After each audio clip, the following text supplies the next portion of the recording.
This guy's just huffing along. He's got some good speed.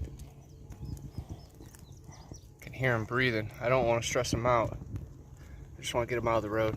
What a cool guy. On my way down to Carrabelle, I get to stop at the Apalachicola National Forest.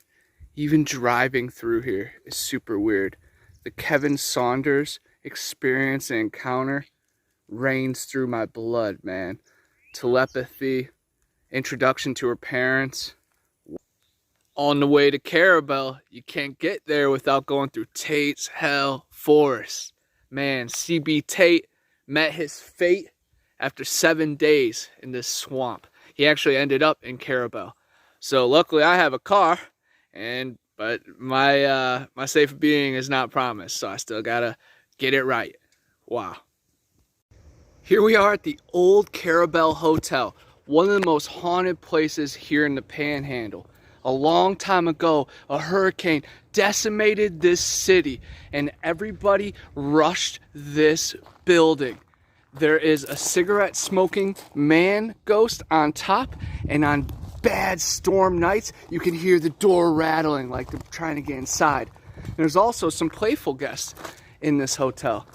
I can't wait to spend the night here one time, but I am here for the Carrabelle Serpent. I'm so excited to hit the water. I am in Carrabelle, Florida, where in 1896, a sea serpent was captured and killed right out in these waters off the bank of Dog Island out there. The creature struck the shark hook and actually pulled the boat a very long way. When the serpent finally surfaced, dozens of men unloaded on it with weapons. And it finally surfaced. The creature was dead. They brought it back to the banks and took photographs, and it is very well documented. I'm sure the descendants of the Carrabelle Serpent are still in these waters. So I'm about to go swimming. Let's see how it goes.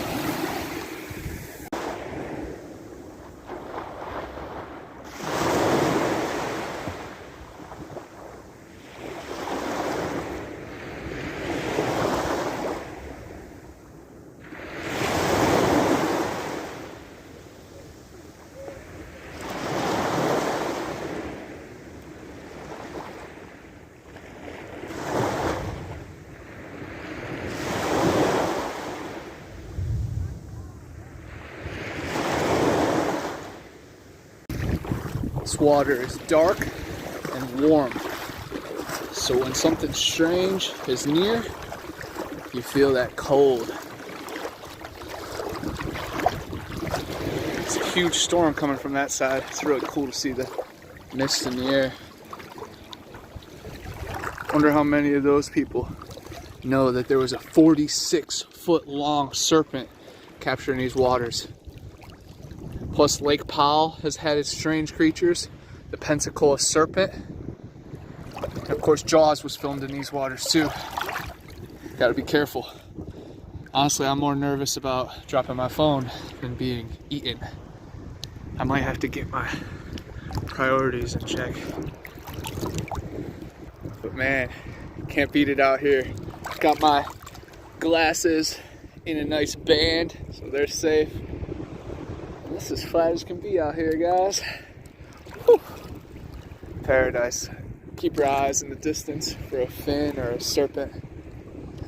Wow. And I've heard stories about Dog Island over there. Take prisoners there because the horseflies. Look at that dive, just got that. They used to take prisoners there because the horseflies were so intense that you suffered above ground, and there were so many sharks in the water that you couldn't go by the water either. Very cool. Looking for the Carrabelle Serpent. The only way we know how is putting yourself up for bait. Wow. Special thanks to Mark Muncy, Chris Balzano, and Dave Gudsword for some background information on the Serpent, the city, and just facilitating everything. Very cool.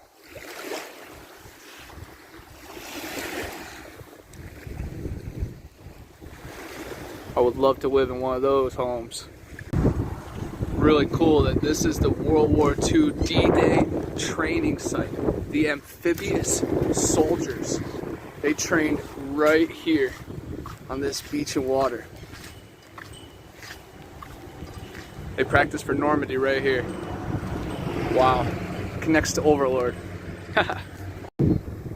Walking along the beach now, looking for any kind of remnants, shark teeth, drag marks. Who knows? Maybe the body found. You never know what you're gonna find on the beach. Definitely gonna bring my metal detector next time. See how these long markings? Wonder what made them.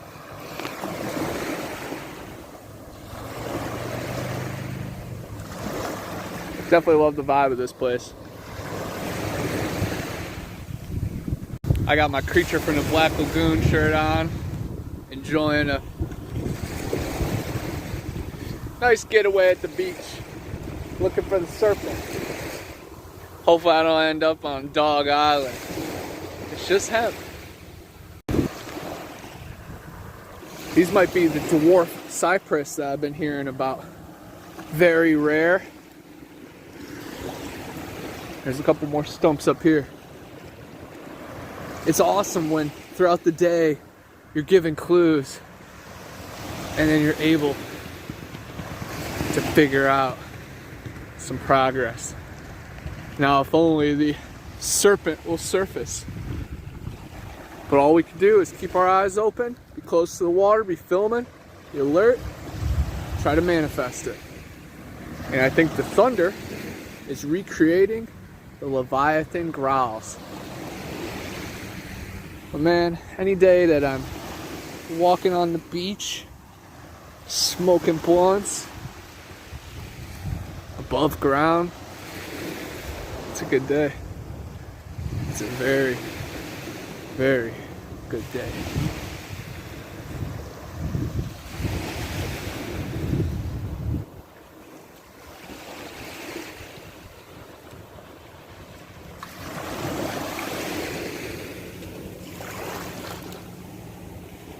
Finding a bunch of cool fragments.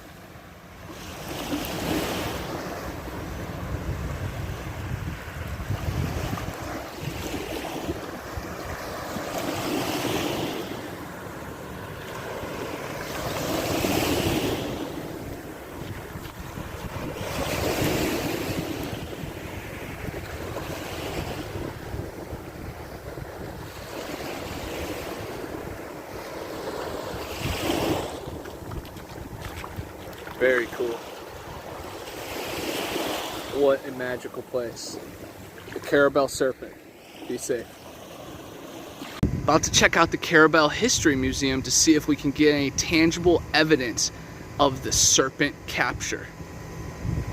Right outside they have the legend of Tate's Hell, about how C.B. Tate went into the swamp after it being cursed and he ran into forest giants, an Amazon wild woman, panthers, and many other strange things. He ended up passing away right when he made it to Carrabelle. I'm here at the Carrabelle History Museum and it is amazing. There is so much information and cool hands-on stuff. The old tools from the Native American village, pottery, old weapon pieces, bow and arrows, the Swift Creek, the shell carver. This is a really cool area. Buck O'Neill, great baseball player. I was really pumped to see this because I saw some of this online. He played for the Royals, one of the pioneers of the Negro League Baseball being integrated into Major League Baseball. Very cool. Really small telephone booth. Imagine being stuck in that. Colin Farrell.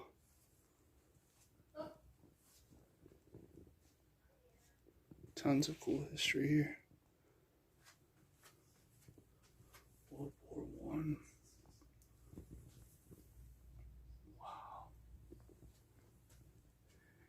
right now the staff is working on finding the picture of the serpent for me. Oh, Dale Cox's book. Very cool. Some baseball. Seminole Freedom. Eagle's Nest. North Florida. Lots of literature here. Super cool. Bunch of the projectiles. Tate's Hell. The original poster. Wow. Bill Gwynn, C.B. Tate.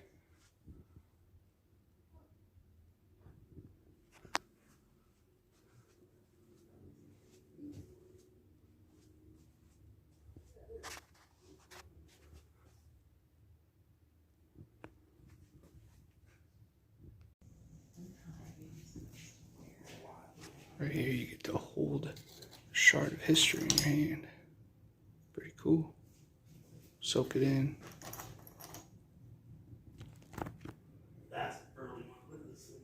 That's heavy. It's amazing. The birth of Carrabelle.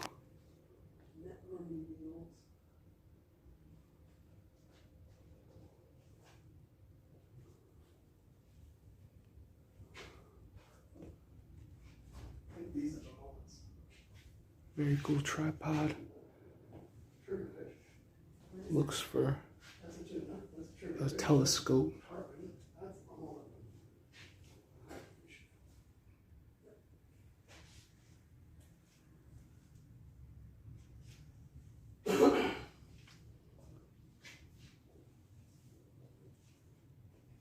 Salt kettle. Wow. Found it at Alligator Harbor.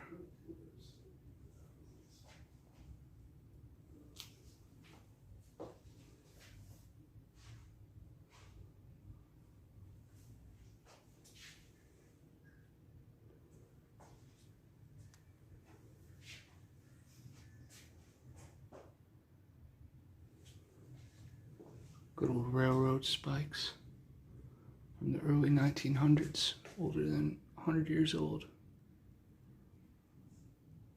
It's the big bucks in the size of these things. Back in the day. Turpentine camp. Resin samples. That's awesome. Tallywhacker.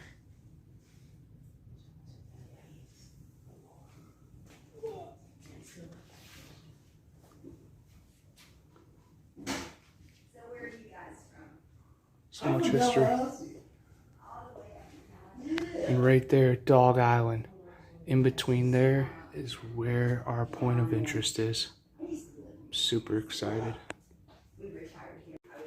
And this room was just calling my name when I got here. There is so much relics and artifacts from life on the water and the forest nearby. These men worked hard for their living. So magical. There's the old mayor, Mayor Alva. That's a large gar, ginormous. That's so cool. Very risky. When they went down, they honestly never knew if they were gonna come back up. Deep sea fishing, Miss Carrabelle, Clarence Jackson. Wow. It's really cool seeing some of the last names here and then passing them by on roads and churches. Shrimp boat. Captain, we're gonna need a bigger boat. True that. Ballast rock. Wow.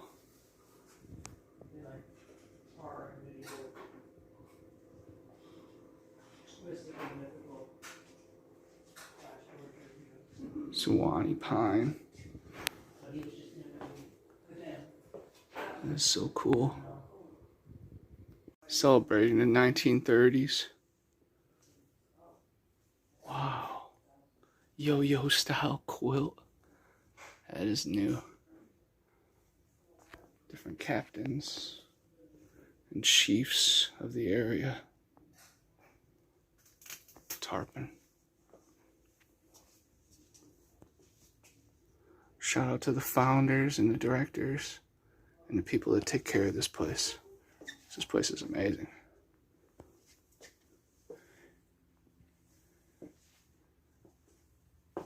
Right here is the photo spot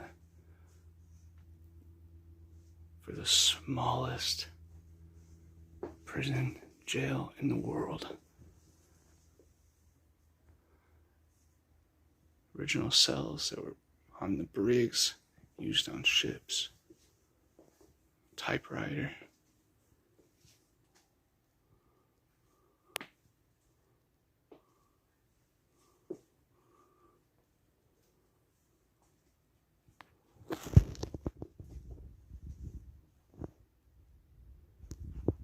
The Carrabelle Green Devils. Huh. That's something. District champs.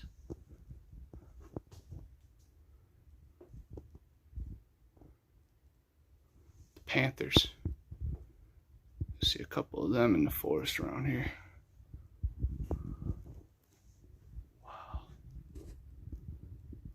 Love the history of small towns.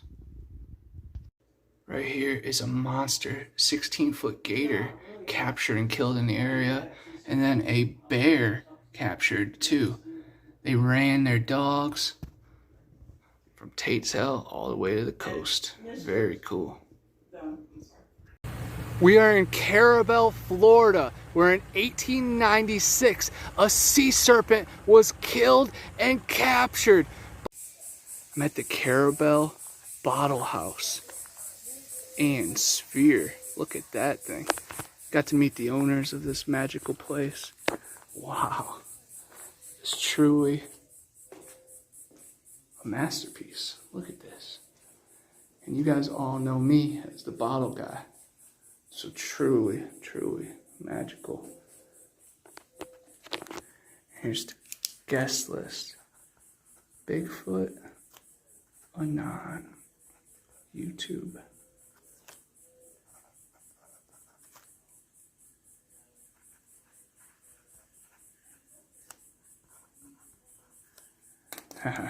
Love it. This is truly a magical place. Cypresses, which I really like. I love the lighthouse though, and then the Sphere is very cool. Yeah. And I built. I lived in a geodesic dome for years and years up in the mountains in Yeah. Tennessee, and I've met Buckminster Fuller. I just got totally engrossed in the concept of building these things. Mm-hmm. And so this one here is a self-portrait. Starts with a little tiny copper unit on the inside, Yeah. signifying that I grew up in Arkansas in a little tiny place. Wow. And then as I got out and went to college and acquired some knowledge, all of them became larger. And I would do one more, but my back. That's amazing though. We're in Arkansas. Camden. How far is that from Falk? Falk. I don't know if I know Falk. I think it's What's it near? it's right on the Texas border. So Boggy Creek basically. Okay, well, I am South Arkansas, I guess you'd call it South Central, above El Dorado and Texarkana, which is Yeah. Texas So I guess you're in the area, you're in the region, because Texarkana is somewhat. 80 miles. Wow. Something like that. Yeah, the Phantom of Texarkana and the Boogeyman of Texas could cover that ground in a minute. I You like know, that. I that's like awesome. that. Well, man, thank you so much for the tour, and your puppy dogs are awesome. I'm so excited to come back and hunt down the Serpent. Hey, get back. Get your little butt back in here. No, you're not going out. You're too sick of dogs to go out. Yeah, you guys are too pretty for the outside dirty world out there. What's up, guys? You guys are some pretty dogs. Yeah. That's Zach. He just finished a long trip to South Florida and just did great, but he's ready to be home, and Sophie was just waiting on him. Aw. Yeah, y'all are good puppies. Man's best friend. Right here is the world's smallest police station in Carrabelle, Florida. Wow. Smaller than a phone booth.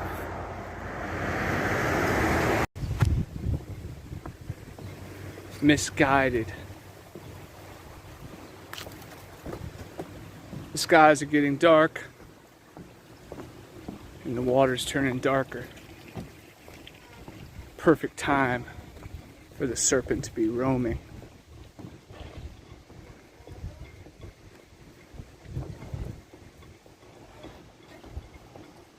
This kind of life is paradise. I manifested this from Ohio. I dreamt about walking near salt water, smelling the air, feeling the sun, dodging the storms, preparing for the hurricanes, and everything in between.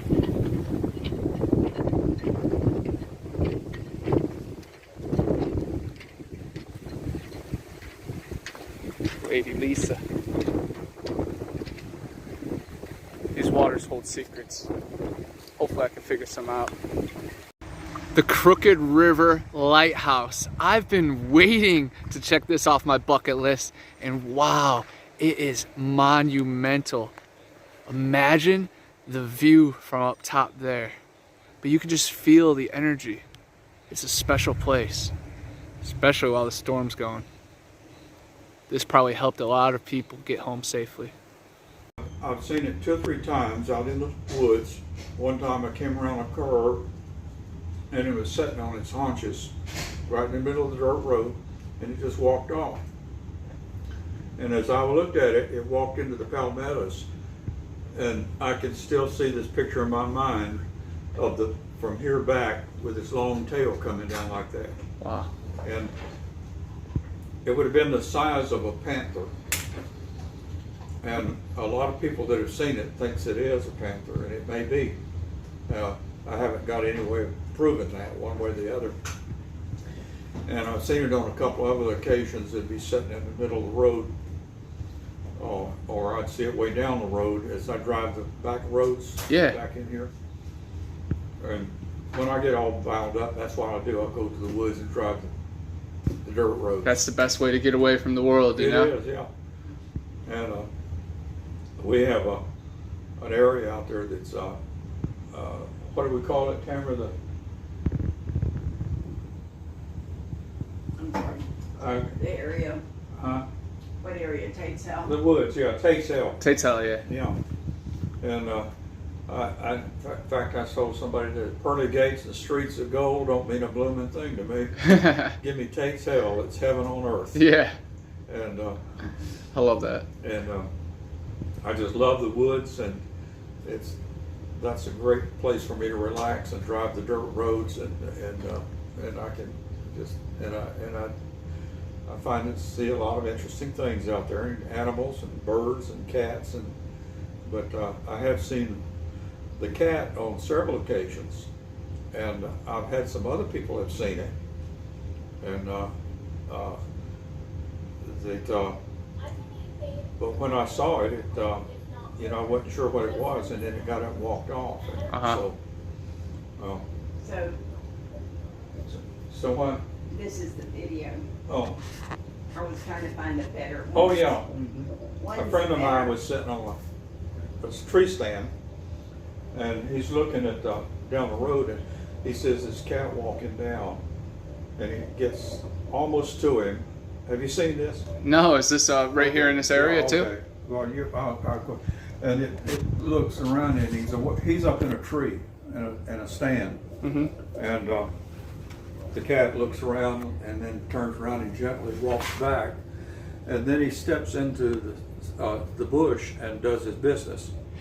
And when he comes out, he's right in the middle of the dirt road, and the tail sticking straight up, and we've got that slide number 39 in the video. Yeah.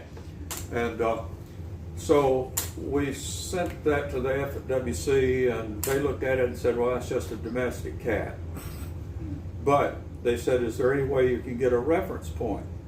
Well, you pull up the film, and this is, you can see this. I'll tell you how to get to it.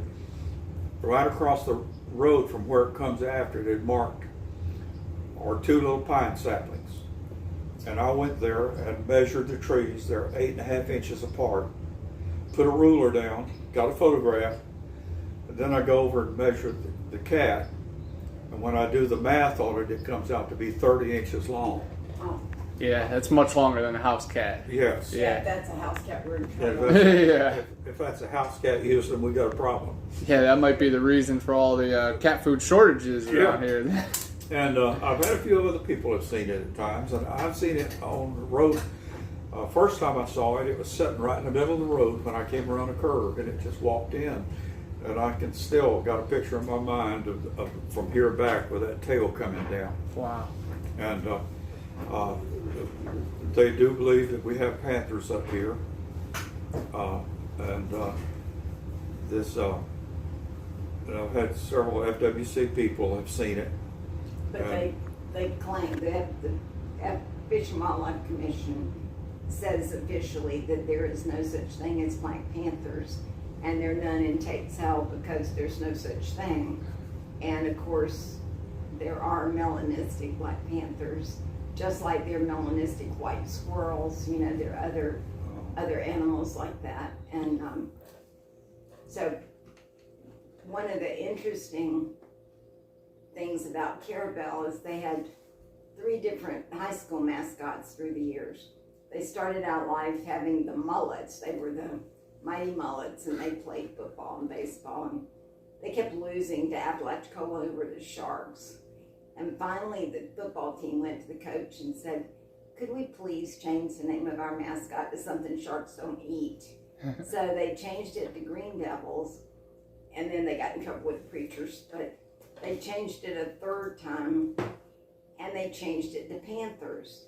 But if you go back here in the schoolroom and look at the mascots and the pictures, they're using a picture of a black panther. So I come to town and I'm interviewing people about being panthers, and I said, so why is the mascot a black panther? And I said, well, that was the only kind we'd ever seen. So we thought that's what color they were. And they didn't know that typical panthers in Florida are tawny colored or puma colored. Yep. But of course, like other animals, they've got all the different colors hair. And occasionally you'll get one that goes, you know, either a piebald, or you'll get a full-blown white one or a full-blown black one. But he actually, I interrupted your story, and I'm sorry. You actually went out and measured it and took the different measurements, and then you somehow. Yeah, I'll pull it up on the screen, and then take my micrometer and do the calculation on it, and it would be I think I've calculated it's 32 inches from the nose to the butt. Yeah. Not counting the tail. Wow. And But it hasn't that long. and this so that's more than a house cat. Definitely. So And bigger than a jackarundy. A lot of people. now, I don't know if you've ever heard of Scott Marlowe. He does the Monster Quest thing. He said all kinds of things like that in the woods. He's down in Florida, Gotcha. Florida. I'm not sure if I have. Yeah, and he called me up one day and had lunch with me and wanted to know about it. So he's been up and brought in an expedition of people that would search the woods with me, and I showed them, where it was and all that kind of stuff. That's amazing. Had a real interesting time with it. About what they did with the scat. About how they went. Oh, and they stopped over in he had some friends in universities out west, and they brought them in as a group to study this cat. And so I take them out there, and I take them to the very place where you can see the cat standing in the middle of the road. And we measured it, and I took two trees. They're 8 inches apart. Measured that, then measured the cat, and then when I do it's 32 inches long from here to the butt. That's crazy. And if that's a house cat, in Houston, we got another problem. Yeah. And so I've had a lot of talk about that. Yeah, that's really cool. And these two fellows, though, that came with him, they were trained to do this. So they had collected some, had stopped in Panama City, and there's a panther place over there, and they had gotten some scat, this, and some fur, and all that, and they put it all together. And they're digging up. They put the camera up, and so what we're doing here, we're looking for the Carrabelle cat, and you know, they're making it, and we dig this hole. They put it down in there, and now we're going to see if it, you know, and we got the cat, and so we stood off. We're about 100 yards away, standing there talking, and this local dog came in and dug it up and walked around. Wow. Right away, that quick. Yeah. That's pretty interesting. So we had a lot of fun with that. But Scott Marlowe has a reputation of being investigates monster things like that, and he's got a book about and lives down in Central Florida. But he's got a bunch of, what was it? Oh, anyway, it's just that he goes into all that kind of stuff. So he got real interested in it. And called me up. We had lunch, and he come up and brought his guys with him, and that's how we got into all that stuff. That's awesome. That's so cool. And and I've had some FWC people have seen it, so it's not just me. But officially, they can't say that. But they can't say, officially, we don't have panthers here. But the Carrabelle cat lives. But the Carrabelle cat has to be a panther of some kind. Love that. And they believe, people who've lived here all their life believe that about once a year, this panther forever has come through town, probably during the mating season, because they hear it screaming. And so it was kind of a fixture through, you know, once a year they would come through, and people just thought all panthers were black, you know, that was their thing. So they got his name at the FWC. If anybody calls in and says somebody saw a black panther, they give him Cal's phone number. His extension. Yeah, I had got a call one day.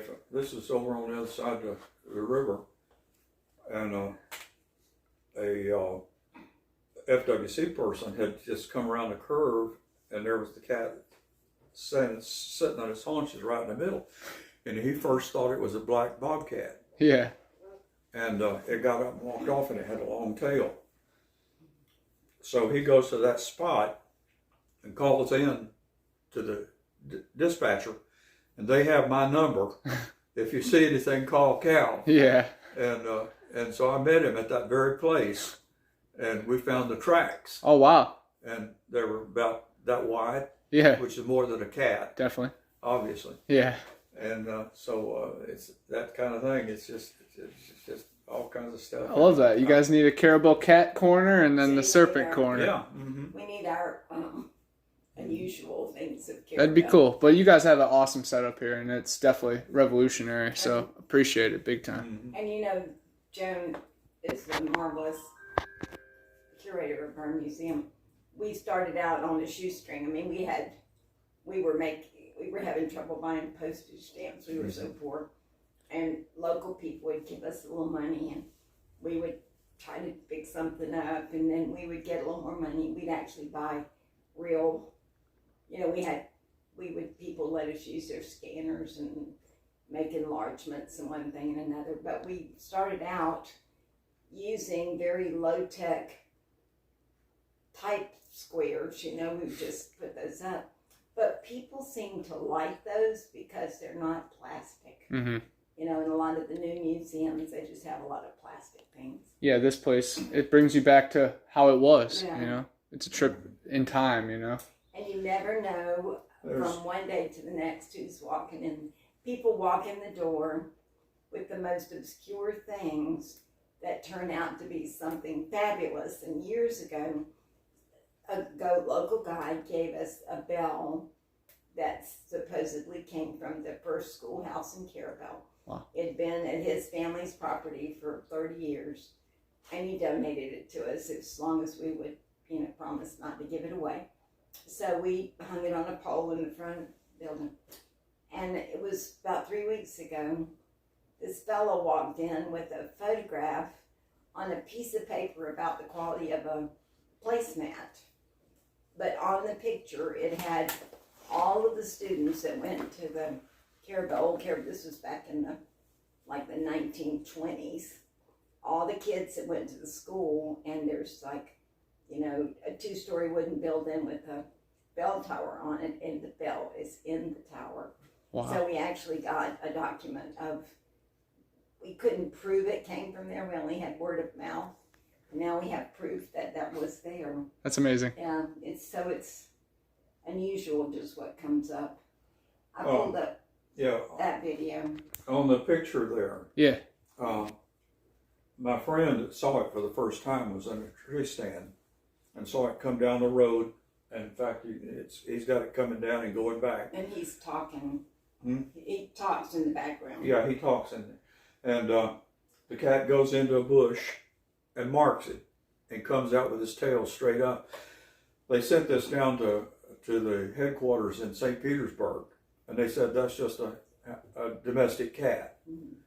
And so that was their final decision. Yeah. Well, I talked with the lady that heads that outfit and told her how I did it. Now, when it steps out of the bush, right across the road are 2 little trees, 8.5 inches. I got a ruler and a photo of it.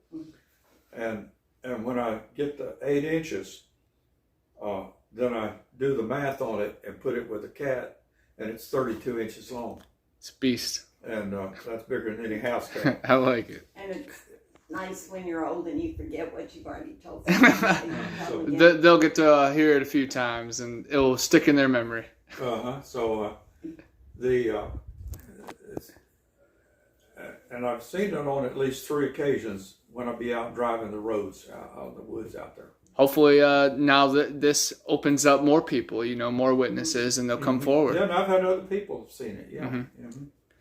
Well, we'll spread the word about the serpent. And I've got one set of tracks with something like that in between it, like it's dragging. Its tail. And the feet, the pads are at least that wide. It's Somewhere ginormous. in your life, you actually have a plaster cast of I've got some plaster casts of some of those things. That'd be cool to show off here too. Yeah. If I could find it, yeah. Yeah. I think it's at the house somewhere, but. Well, I definitely appreciate the stories, guys. Thank you so much for the information. Driving through the Apalachicola National Forest right now. Donnie Miller is telling me about basketball-sized orbs that he's seen out here. I've encountered some strange stuff here and at Tate's Hell. And this is the greenest area on the known map. Wow. Out here on a little night escapade through the swamp. There's a bunch of heat lightning, so the vibes are very strange. So we're gonna soak it up, see what's going on, see what's hanging on out here. Keep your ears open, your eyes wide.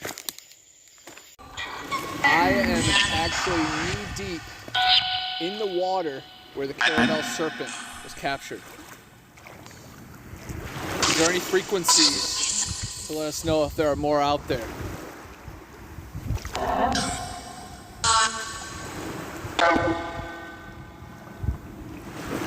Was this creature related to Nessie or Leviathan?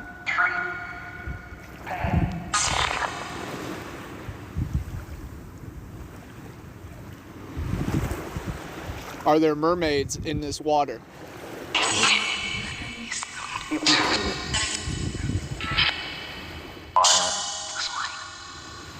Is there UFOs, USOs, or alien bases connected to this area?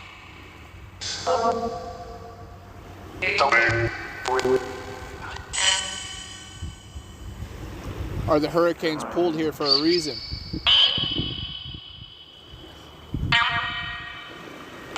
Is this connected to the old world?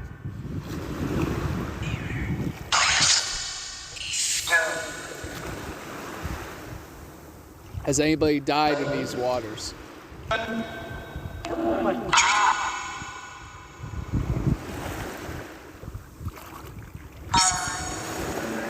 Is there any treasure in these waters?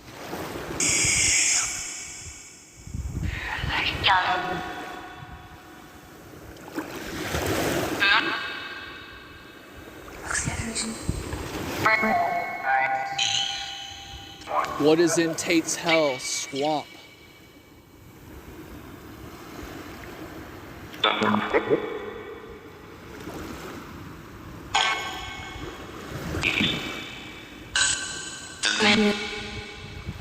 Do the Bigfoot run from Torreya to Apalachicola?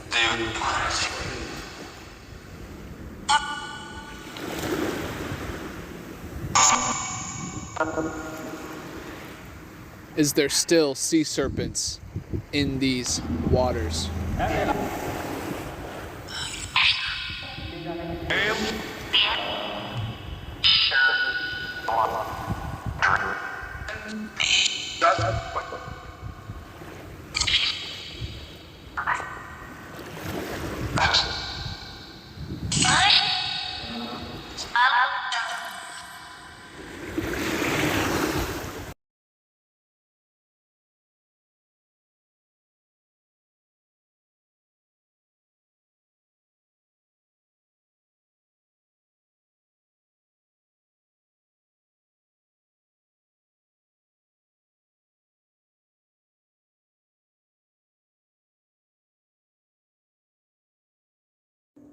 Some cool creek finds from last time. Bunch of petrified wood. Bone fragments that are really old. Some kind of tooth. I think it's a horse tooth. Maybe a molar. Then a broken tooth. And I have some turtle shell. I think this is another turtle shell. This is some really cool wood. Lots of other really cool fossils. It is amazing just being able to pull millions of years of history out. That was last session. I'm still just trying to figure out what is what. Couple bullets. It's just so dope. But when you hear that noise, you know it's ancient.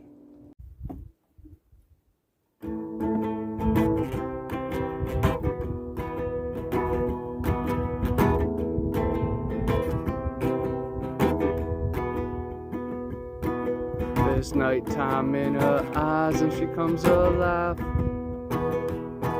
There's moonlight in her blood and she does it real good.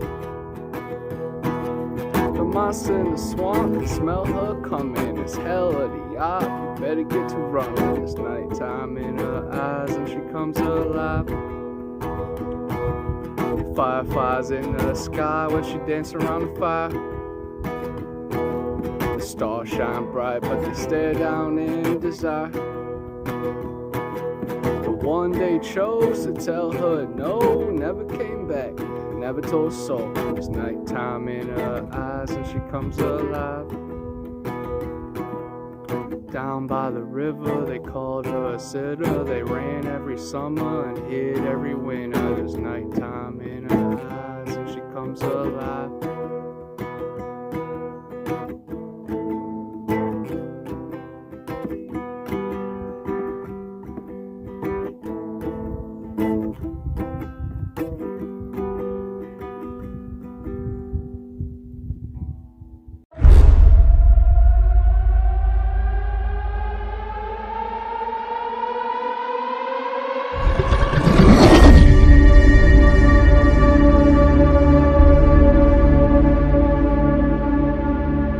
Flesh of the unguided and non-believers fuel this void.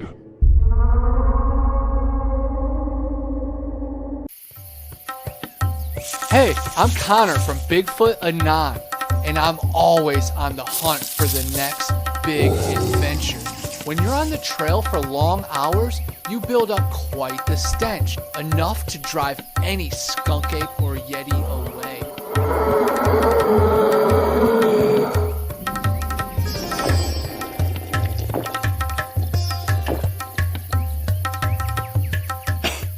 Luckily, I'm on the quest now for the solution to all my problems.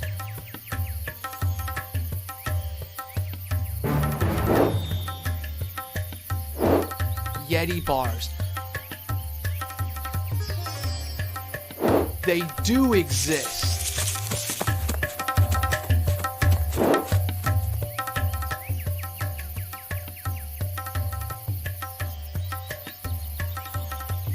Available in tons of different scents and fragrances.